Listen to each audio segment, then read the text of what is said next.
Alright, welcome to Programming with C++. This playlist is designed to help you kickstart your programming journey with C++ or enhance your understanding. A brief introduction of myself. My name is Dumelo Meso. I'm a computer science student at the University of Pretoria. I'm also a full-stack web developer. If you're interested in more information on that, you can check out my website or my LinkedIn, which will be provided in the description below. So without wasting much time, let us get straight into the business of the day.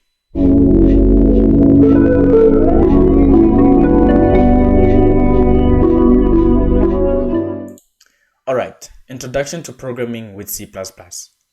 Now I know that programming as a whole is more of a practical thing, but I think it's very important for us to take a more theoretical approach to understanding programming as a whole. There's a few definitions that I would love for us to go through before we can actually start programming. The first being syntax errors or syntax rules. The equivalents of syntax errors or syntax rules are what we call grammatic errors or rules. In our normal day speaking languages like English, German, French, we have what we call grammatic rules. We need to follow those grammatic rules that are assigned to that specific language so that we can make proper sentences, if one may say, right? I made an example of a sentence containing a grammatic error, right? Which is this sentence right here. We all know that if you said the sentence out loud, you would get funny looks, right? So it's a similar thing with syntax rules and syntax errors, right? Every programming language has its own set of rules that you need to follow whenever you write lines or a line of code, right? So I gave you guys an example with these two lines right here, right? So this, as much as these two looks similar right now, as time goes, you'll understand that this would raise an error and this wouldn't, right? Simply because this does not have a semicolon and this does, right? So to take away from what we just said, syntax rules are simply rules that we must follow associated with the specific programming language, right, in order to write proper code, right? The next definition I would like for us to talk about is compiling. Now I wrote up a definition right here, but I want us to break it down one by one, right? We said that compiling refers to translating source code to machine code. The main idea is to translate code that we understand as humans to code that the computer understands, right? So the equivalent of compiling would be translating, right? The same way you would take out your phone and translate from English to German, right? It is the same thing that we're doing essentially when we say we're compiling, right? We're turning our source code, the program that we wrote, into machine language or machine code, a language that is understood by computers, right? So I made an example of a simple sentence, right, or rather a simple word because it's combined here, right, which is hello world, right? And the equivalent of that word would be, in machine language, would be this binary number over here, right? So essentially that is what we want to do when we compile code from source code to machine code. So the next time you hear compiling, just think of translating from source code to machine code. Alright, now that we have our definitions out of the way, we can go ahead and set up our environment so that we can start writing our first C++ program, right? For that, we're going to need two very important things, which is your IDE and your compiler. I believe we already touched upon what a compiler is, which is essentially what's going to allow us to translate our source code into machine code, right? Which is essentially what our computers understand, right? So your IDE is essentially where you're going to write your C++ program, right? This can be on Notepad++, this can be on Word, wherever you feel comfortable, right? I just like using Visual Studio Code, right? For those who also want to use Visual Studio Code, you can go ahead and I'll provide the link in the description. You can go ahead and follow that link, right? Make sure that your download is for the right operating system. Those on Windows can go ahead and click this button right here. It should automatically start downloading, right? All right, so since I already downloaded that file, I'm just going to go ahead and just pause that. But this is essentially what you will do. You need to install Visual Studio Code, right? You can go ahead and read those terms and conditions, right? accept them. You can create a desktop if that's what you want, right? And then go ahead and press next, and then you can go ahead and install. Since I already have Visual Studio Code installed, I'm just going to skip this process, right? But you can just go ahead and press install. The next thing that we're going to need is a compiler, right?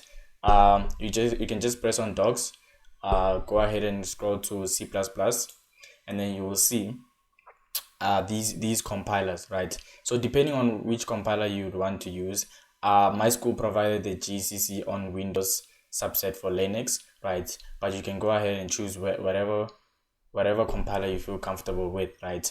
I know that there's a great video on the GCC on Windows, right? You can just go ahead and watch this video and it will help you set up your compiler, right? All right, now that we have our IDE and compiler ready, we can go ahead and write our first C++ program. To do that, we're going to create a folder. You can name the folder anything that you like.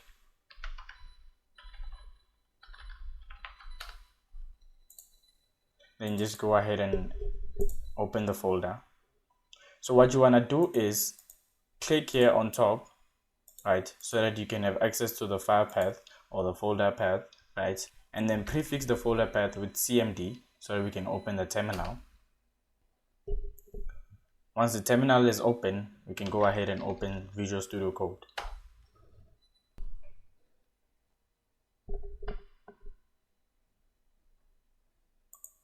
Once that's open, there's an extension that I would like for us to install, which is the C++ extension. So you can just go ahead and search C++ there.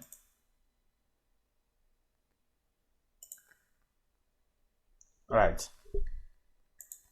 Then you can just go ahead and press install. So once that's installed, we can go ahead and create our first C++ file. We call it main, and then the extension of every C++ file is going to be .cpp, right? Right, now we can write our first C++ program, right? So what I want to do is write the full program, right? A simple C++ program, and then explain it line by line, right?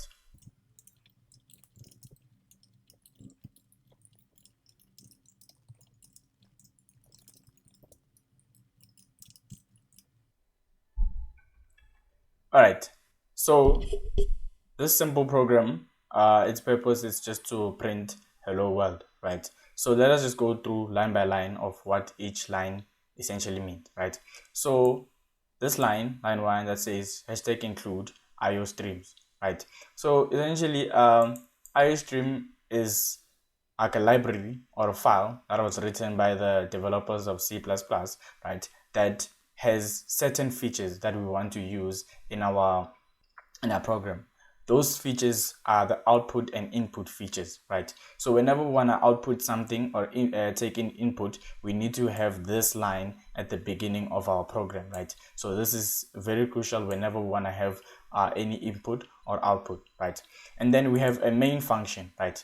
So this main function, you will see this main function in almost every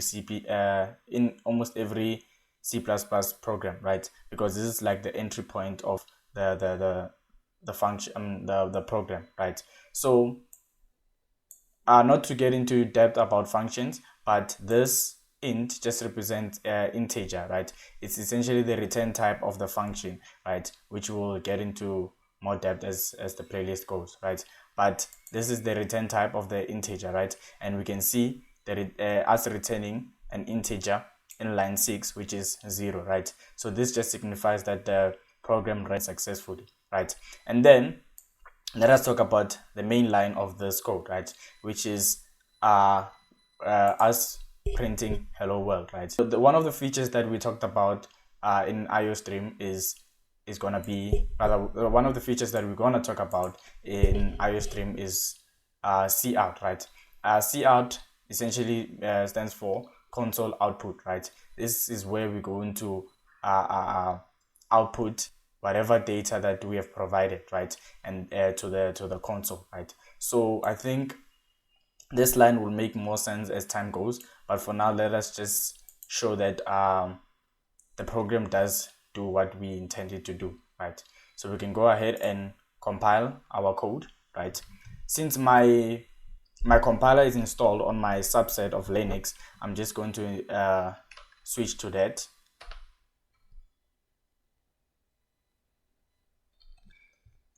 All right, so now that I'm in my subset of Linux, right, I just want to go ahead and clear everything so that I can just see everything properly, right? And then I want to compile my file, right? And just make this full screen.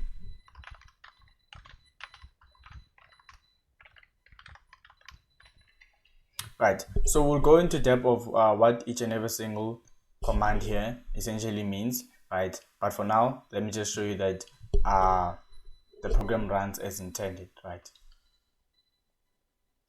So that's a good thing. We did not receive any errors while compiling, so we can go ahead and run the program. As we see, hello world is displayed, right? So I just want to show you guys before we can end off the first episode an instance in which we did not follow the rules and we make an intentional, I guess, syntax error, right? So what would happen when we try and compile, and just clear that, essentially it wouldn't compile, right? So this is where we see all those errors that we're talking about, meaning we did not follow the rules of the C++ program, right? All right, so I hope that made sense, right? So let us just go ahead and fix our error over here and show that it still compiles the same way that as it was intended. And we can go ahead and write our file, and as you can see, we still see hello world, right? So this is the end of episode 1, right? If you really enjoyed this episode, you can just go ahead and leave a like, and then you can comment on any suggestions, or just subscribe so that you don't miss any releases or drops. Otherwise, cheers.